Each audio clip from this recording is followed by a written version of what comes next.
अल्हम्दुलिल्लाह या आलिमिल ग़ैबि व शहादतिल क़विय्यिल अज़ीज़िल हकीम व सल्लल्लाहु अला ख़ातमिल अंबिया'i वल मुरसलीन व अला आलिहि व सहबिहि व बारिक व सल्लिम तस्लीमन कसीरन कसीरा अम्मा बाद। आज का उन्वान है सदक़े फ़ित्र।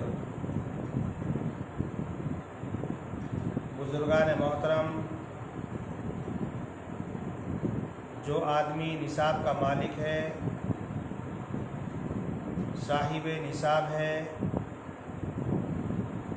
और वो निसाब ज़रूरत असलिया से ज़ायद है, तो ऐसे शख्स पर हमारे उलमाए हनफिया के नज़दीक सदक़े फ़ित्र की अदायगी वाजिब और ज़रूरी है।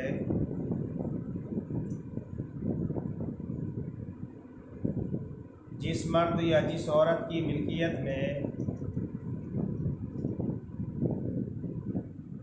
7.5 तोला सोना हो, जिसकी मौजूदा वैल्यू 87 ग्राम आशारिया 5 मिलीग्राम बैठती है, या किसी की मिल्कियत में 52.5 तोला चांदी हो, जिसकी मौजूदा वैल्यू 612 ग्राम आशारिया 36 मिलीग्राम चांदी बैठती है, या 52.5 तोला चांदी के बक़दर माल तिजारत हो, या 52.5 तोला चांदी के बक़दर नक़द कैश हो, तो ऐसे शख्स को साहिब निसाब कहा जाता है। और अगर किसी के पास थोड़ी सी चांदी और थोड़ा नक़द कैश है, थोड़ा सोना है, थोड़ा माल तिजारत है, तो इन सब चीज़ों को इकट्ठा करके ये देखा जाएगा कि इसके ज़रिए से 52.5 तोला चांदी ख़रीदी जा सकती है या नहीं। अगर 52.5 तोला चांदी पूरे मजमूए से ख़रीदी जा सकती है, तो ये शख्स साहिब निसाब बन जाता है और इस पर भी सदक़े फ़ित्र की अदायगी वाजिब और ज़रूरी है। ज़कात के निसाब में और सदक़े फ़ित्र के निसाब में थोड़ा सा फ़र्क है। ज़कात के निसाब में माल का नामी होना शर्त है, ज़रूरी है। उस माल के अंदर नमो की बढ़ोतरी की सलाहियत हो, जबकि सदक़े फ़ित्र के निसाब में माल का नामी होना ज़रूरी नहीं। यही वजह है कि अगर किसी आदमी के घर में ज़रूरत से ज़ायद बर्तन रखे हुए हैं जिनका कभी इस्तेमाल नहीं होता, या 3 जोड़ों से ज़ायद घर में कपड़े रखे हुए हैं, या टेलीविज़न विशाल वगैरह रखा हुआ है, और इन चीज़ों की कीमत 52.5 तोला चांदी की मिक़दार को पहुंच जाती है, तो ऐसा शख्स साहिब निसाब हो जाता है और उस पर भी सदक़े फ़ित्र की अदायगी वाजिब और ज़रूरी होती है। दूसरा फ़र्क यह है कि ज़कात के निसाब में साल भर का गुज़रना शर्त है, ज़रूरी है, जबकि सदक़े फ़ित्र के निसाब में हौलान हौल साल भर का गुज़रना शर्त नहीं। यही वजह है कि अगर ईद वाले दिन तुलुए फ़जर के वक्त कोई आदमी साहिब निसाब हो गया, किसी के पास 52.5 तोला चांदी के बक़दर मालियत आ गई, तो उस पर भी सदक़े फ़ित्र की अदायगी वाजिब और ज़रूरी है। सदक़े फ़ित्र की अदायगी का वाजिब होने का जो वक्त है, वो ईद वाले दिन सुबह सादिक का वक्त है, तुलुए फ़जर का वक्त है। यही वजह है कि अगर उस वक्त कोई बच्चा पैदा हो गया, तो उसकी तरफ से सदक़े फ़ित्र अदा किया जाएगा, और अगर उस वक्त किसी आदमी का इंतकाल हो गया तो उसकी तरफ से सदक़े फ़ित्र साक़ित हो जाएगा। अब मालिक निसाब, साहिब निसाब किस किस की तरफ से सदक़े फ़ित्र अदा करे। हज़रात उलमा ने तहरीर फरमाया कि जो आदमी साहिब निसाब होता है, मालिक निसाब होता है, वो अपनी तरफ से सदक़े फ़ित्र अदा करे और अपने नाबालिग बच्चों की तरफ से सदक़े फ़ित्र अदा करे। और अगर कोई बच्चा पागल है, मजनू है, तो वो बालिग हो या नाबालिग हो, उसकी तरफ से भी सदक़े फ़ित्र बाप पर ही अदा करना वाजिब और ज़रूरी है। लेकिन अपनी बीवी की तरफ से और अपने बालिग बच्चों की तरफ से सदक़े फ़ित्र अदा करना वाजिब और ज़रूरी नहीं, बल्कि औरत और बालिग बच्चे अपना सदक़े फ़ित्र खुद अदा करें।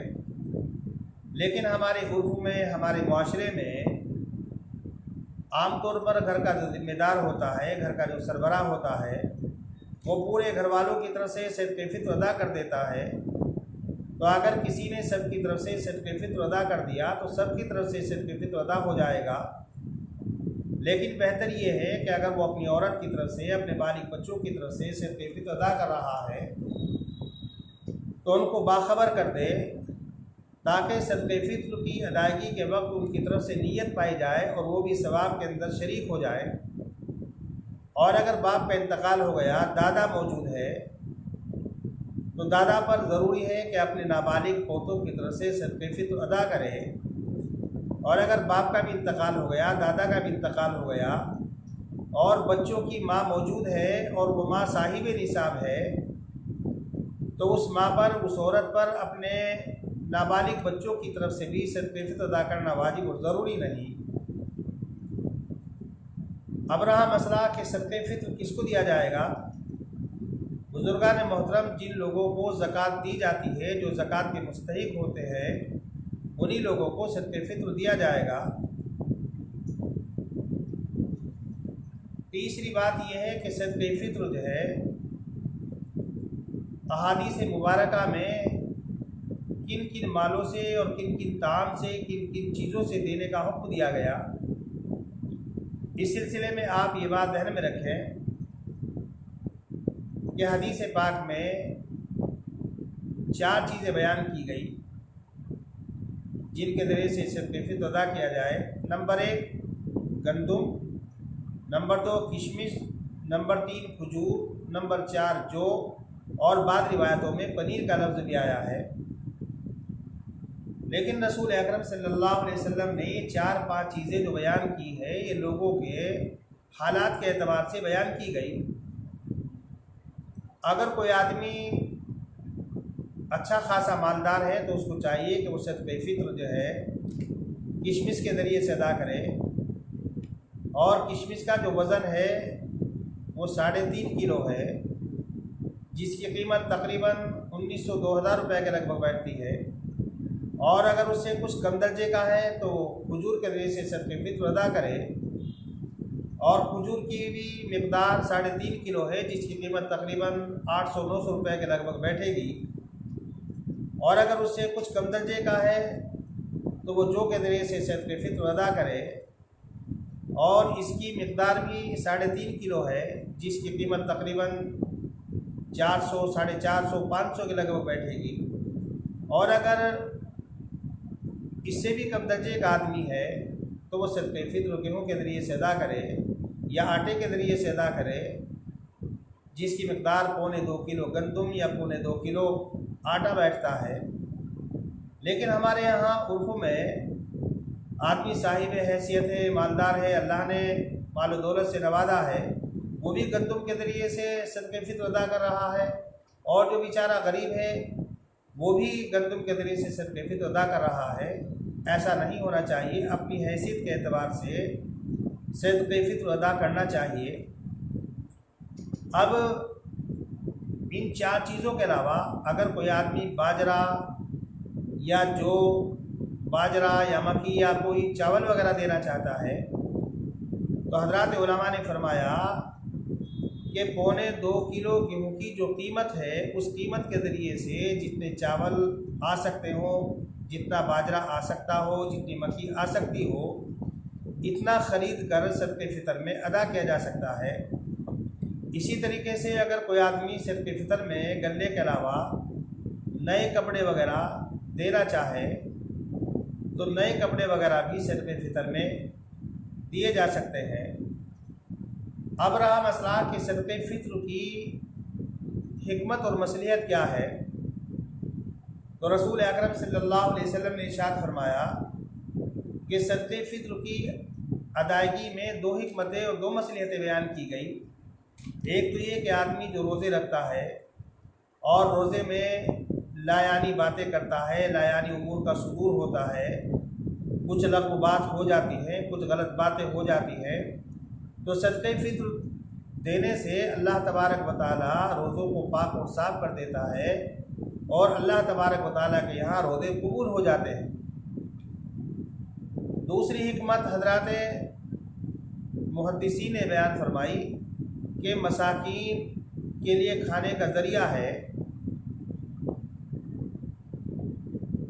गरीब लोग ईद के दिन हमारे साथ खुशियों में शरीक हो सकते हैं। यही वजह है कि हज़रात उलमा फरमाते हैं कि जो साहिब निसाब है वो भी सदक़े फ़ित्र अदा करे और जो साहिब निसाब नहीं है वो भी सदक़े फ़ित्र अदा करे। ये बात अलग है कि जो साहिब निसाब है उस पर सदक़े फ़ित्र अदा करना वाजिब है और जो साहिब निसाब नहीं है उस पर सदक़े फ़ित्र अदा करना वाजिब नहीं, लेकिन अदा करना उसके लिए बेहतर है।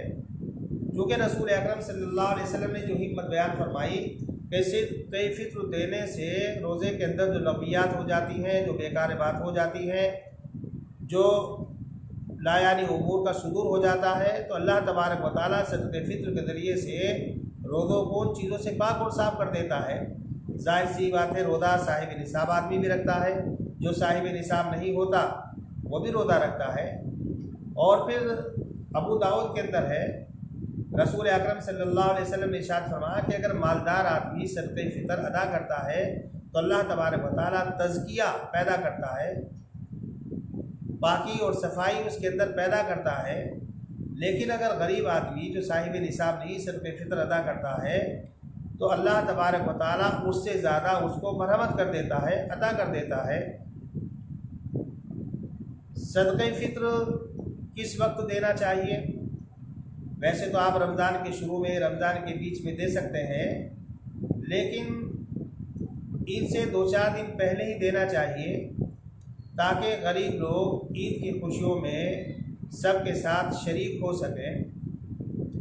इसलिए कि सदक़े फ़ित्र की जो वजूब का जो वक्त है वो ईद उल फ़ितर के दिन जब सुबह सादिक होती है, तुलुए फ़जर होती है, उस वक़्त सदक़े फ़ितर वाजिब होता है। लेकिन सदक़े फ़ितर ईद की नमाज़ अदा करने से पहले पहले दे देना चाहिए। इसलिए कि रसूल अकरम सल्लल्लाहु अलैहि वसल्लम ने इरशाद फरमाया कि जो आदमी सदक़े फ़ितर ईद की नमाज से पहले पहले अदा कर देता है तो ये ज़कात मकबूला है, अल्लाह की तरफ से उसको कबूल कर लिया जाता है। और अगर कोई आदमी ईद की नमाज के बाद सदक़े फ़ितर देता है तो ये एक आम सदका है। बाद हज़रात उलमा ने तो फरमाया कि फिर ये सदक़े फ़ितर नहीं बल्कि एक आम सदका है। लेकिन अगर किसी वजह से ईद की नमाज आपने पढ़ ली, आपने सदक़े फ़ितर नहीं दिया, सदक़े फ़ितर आपको देना याद नहीं रहा, तो ईद की नमाज पढ़ लेने के बाद वो सदक़े फ़ितर साबित नहीं होगा, बल्कि उस सदक़े फ़ितर की अदायगी वाजिब और ज़रूरी होगी। बुज़ुर्गान मोहतरम, अल्लाह तबारक व तआला ने हमारे ऊपर जो अहकाम लादिम किए हैं, हमारे लिए जिन अहकाम को ज़रूरी करार दिया गया है, उनके अंदर हज़ार हिकमतें और मसलिहतें हैं। ये बात अलग है कि बहुत सारे अहकाम की हिकमतें और मसलिहतें उनसे हम वाकिफ़ नहीं हैं और हमारे लिए वाकिफ़ होना ज़रूरी नहीं, इसलिए कि अल्लाह का जो हुक्म है हमें उसको अदा करना है। हमें उसकी हिकमत और मसलिहत को जानने की कोई ख़ास ज़रूरत नहीं, इसलिए कि हम मुसलमान हैं, हम मोमिन हैं और मुसलमान मोमिन होने का तकाज़ा ये है कि अल्लाह का जो हुक्म जिस वक्त आए, जिस हालत में आए, जिस सूरत में आए, हमें उसकी बजा आवरी करना है, हमें उसको पूरा करना है। अल्लाह तबारक व तआला से दुआ है कि अल्लाह तबारक व तआला मुझे भी इन चीज़ों पर अमल करने की तौफ़ीक़ मरहमत फ़रमाए और आप हज़रात को भी इन पर अमल करने की तौफ़ीक़ मरहमत फ़रमाए। व आखिर दावाना अनिल हम्दुलिल्लाहि रब्बिल आलमीन।